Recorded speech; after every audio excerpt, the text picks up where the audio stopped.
বেলফুল একটা ফুটেছে এই যে, আর এই দেখো অনেক কড়ি এসছে বেলফুল গাছে।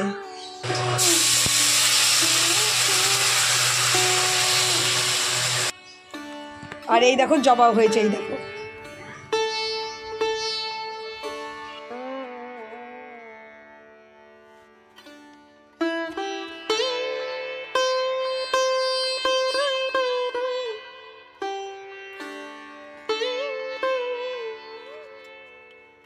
Good morning friends, welcome back to our channel. তোমাদের সকলকে আমাদের চ্যানেলে স্বাগত জানাচ্ছি। তোমরা সকলে কেমন আছো? আশা করি তোমরা সকলে ভালো আছো, সুস্থ আছো এবং আনন্দে আছো। আবার এক নতুন ব্লগ নিয়ে চলে আসলাম তোমাদের সামনে।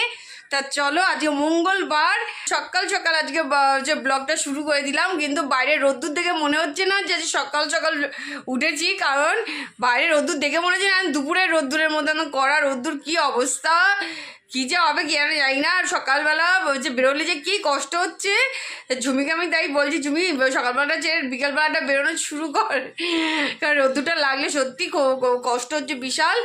তো যাই হোক, তো চলো আজকে ব্লগটা এখন থেকে শুরু হচ্ছে। এখন ঘড়িতে বাজে 9:30।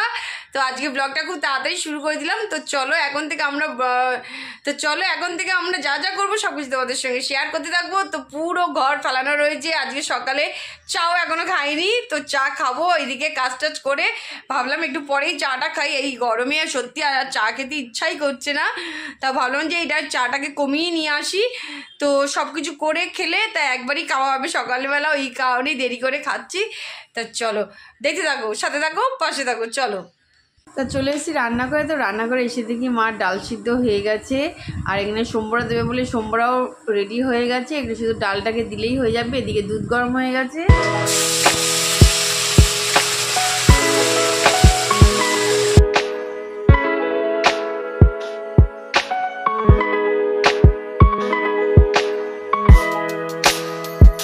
আজকে হচ্ছে মুগের ডাল, আজকে মুসুর রান্না। আর এরপরে কি হবে এখনও ঠিক নেই, তা যেটাই হবে সেটাই তোমাদের সঙ্গে শেয়ার করব। সবজি কী কী করতে হবে না করতে হবে সেটা দেখে নিই, দেখে কুটে উঠে তারপর হচ্ছে ওদিকের যে কাজগুলো চট করে সেরে নেবো। চলো আমাকে একটু কফি বলে। আর এদিকে যা গরম পড়েছে, সকালে কেউ আর ব্রেকফাস্টে কেউ রুটি খেতে চাইছে না। আজকেও সকালে ব্রেকফাস্টে চিড়ে আর হচ্ছে দই, এই হচ্ছে সকালের আজকের ব্রেকফাস্ট। আমি তো এখানে হচ্ছে ব্যাক ক্যামেরায় রয়েছি, আমি তোমাদের সামনে কিছুক্ষণ পরেই আসবো। আর চলো, বিছনাটা তো আজকে কিচ্ছু ওঠানো হয়নি, তা নিয়ে এখন বিছনাটা উঠিয়ে নিচ্ছে। আর আমিও ওদিকে ঘরটরগুলো করে নেবো ক্লিন, কারণ বিছনাও উঠাচ্ছে, আমি আর বিছনা উঠাবো না। ও একদিকে করবে আর আমি একদিকেই করবো, দুজনে দুহাত হচ্ছে করে নিলে কি তাহলে কাজটাও হচ্ছে এগিয়ে যাবে তাড়াতাড়ি। আবার ওদিকে বাইরেও হচ্ছে বেরোনো রয়েছে। বিশাল গরম কি বলবো বাবা, প্রচণ্ড সকাল থেকেই রোদের যা তেজ না, সত্যি পেরে ওঠা যাচ্ছে না, এতটাই গরম পড়েছে। তা চলো তোমাদের সঙ্গে কথা বলতে বলতে দেখো এদিকে বিছনাও হয়ে গেল কমপ্লিট। আর এইদিকে এই যে কালকে বিকেলে আসার সময় ফুল নিয়ে এসেছি, তো ওই জন্য আজকে আর সকালবেলা বেরোতে লাগেনি, কারণ রোজ সকালবেলা বেরিয়ে ফুল আনা বা বাজার করা খুব চাপের ব্যাপার হয়ে যাচ্ছে, কারণ একেতে হচ্ছে রোদ্দুর পড়েছে আর সকালবেলা বেরোতে ইচ্ছা করে না। তো চলো পুজোর বাসনটা মাজা বাকি, পুজো বাসনটা মাজবো। এদিকে পুজো বাসন আছে, ফুলগুলোকে নিয়ে প্যাকেট করব, প্যাকেট করে পুজো বাসনগুলোকে চট করে হচ্ছে মেজে ফেলবো। তো এইদিকে মোটামুটি কাজ হয়ে যায়। আমি ওইদিকে ঘরটা একটু ক্লিন করে আসি, আর রান্নাঘরে কি লাগবে না লাগবে গুছাতে সেগুলো হচ্ছে একবার দেখে আসব। আর কিছু কোটার হচ্ছে, আর সবজি যদি কোটার হচ্ছে থাকে সেগুলো হচ্ছে কুটে নেব।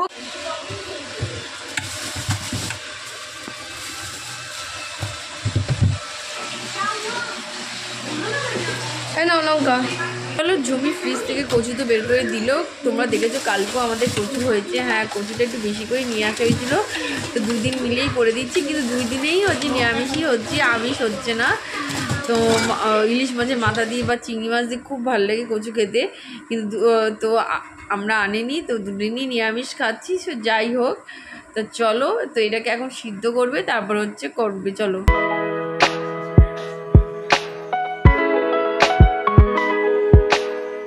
কাটাই ছিল, সিদ্ধ করা হয়ে গেছে, এখন কচু বসাবে। তার জন্য মা কড়াইতে তেল দিয়ে ফোড়ন দিচ্ছে। এটা সিম্পলি জিরে ফোড়ন দিয়েই করা হবে।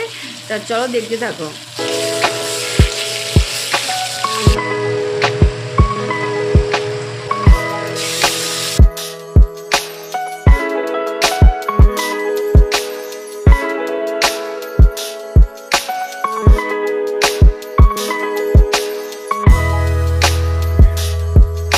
এই দেখো আজকের ওয়েদারটা একবার দেখো, কি রোদ উঠেছে একবার তোমাদেরকে দেখাই।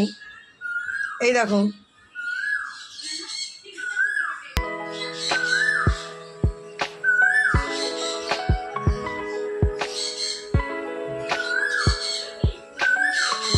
এই দেখো বেলফুল গাছে এই দেখো কত কড়ি এসছে, দেখো তোমাদের সঙ্গে একটু শেয়ার করি। আর একটা ফুল ফুটেছে, এই দেখো বেলফুল একটা ফুটেছে এই যে। আর এই দেখো অনেক কড়ি এসছে বেলফুল গাছে। এই গাছটা নতুন নিয়ে এসছি, তা পুরো গাছে কড়ি, পুরো দেখো কিভাবে কড়ি হচ্ছে ভরে রয়েছে। তা এইগুলো কালকে ফুটে যাবে মনে হচ্ছে। আর এখানে আজকে একটা বেলফুল ফুটেছে। তা চলো কালকে গাছগুলোতে মোটামুটি সার হচ্ছে দিয়ে দিয়েছিলাম, দিয়ে একটু জল দিয়ে দিয়েছিলাম। তা জল এখনও শুকায়নি, এই দেখো জল শুকায়নি, অল্প অল্প করে সার মিশিয়ে জল দিয়ে দিয়েছিলাম, জল এখনও শুকায়নি। তোমাদের সঙ্গে শেয়ার করলাম, কারণ যে একটা ফুটুক দুটো ফুটুক যেটাই ফুটুক না কেন সবসময় তোমাদের সঙ্গে এই ফুল শেয়ার করি। তা খুবই ভাল লাগে তোমাদের সঙ্গে শেয়ার করতে, তোমাদের সঙ্গে কিছু শেয়ার না করলে হচ্ছে ভালো লাগে না। তাই দেখো আজকে একটা জবা ফুটেছে আর ওখানে বেলফুল, সেটা তোমাদেরকে শেয়ার করলাম। তাতে তো ডাল সম্বরা হয়ে গেছে, কচু শাক বসে গেছে, কচু শাক নামার সময় হয়ে আসলো। আর এদিকে চলে এসেছে ঝুমি সবজি নিয়ে, সবজি কাটতে। পাঁচ মিশালি একটা সবজি হবে, তার মধ্যে রাখছে কুমড়ো, শিম, সজনে ডাঁটা, বেগুন আর হচ্ছে পটল, এই দিয়ে একটা পাঁচ মিশালি সবজি হবে। তো ঝুমি এইটাকে কাটবে, আমি তো চলো ও কাটতে লাগবো, ততক্ষণ আমি ওর দিক থেকে একটু ঘুরে আসি। ছোলা দিয়ে কচু শাক করা হয়েছে, তো চলো কচু শাক হয়ে গেছে, এখন ওই পাঁচ মিশালি সবজিটা করবো, ব্যাস রান্নার শেষ। সবজিগুলো সব কাটা হয়ে গেল। তাই দেখো বেগুন ভাজার জন্য বেগুন কেটে নিলাম, আর এখানে হচ্ছে বেগুন, পটল, গাজর, চিমও আছে, সজনের ডাঁটা আছে, সব এগুলো একসঙ্গে হচ্ছে চচ্চড়ি হবে। তো এখন এগুলো পরিষ্কার করে নিই, আর বেগুনটাকে পরিষ্কার করে বেগুনটাকে হচ্ছে মেখে নিই। তো এদিকে কাজ করতে করতে সবার জন্য বানিয়ে ফেললাম লস্যি। তা চলো, তো এখন লস্যি খাবো, গলাটাকে একটু ঠান্ডা করবো, মনটাকে ঠান্ডা করে তারপরে যাবো চান করতে। তো এইদিকে মোটামুটি কাজ শেষ, মারও রান্না প্রায় কমপ্লিটের দিকে। তো এইদিকে ঘরদোর সব পরিষ্কার হয়ে গেছে, আর হচ্ছে টেবিলে খাবার দাবার চলে এসছে। তো এখন যাবো সোজা চান করতে, চান করে পুজো দেবো। চলো পুজোর বাসন সব মাজা কমপ্লিট, মেজে টেজে সব পরিষ্কার, চলো।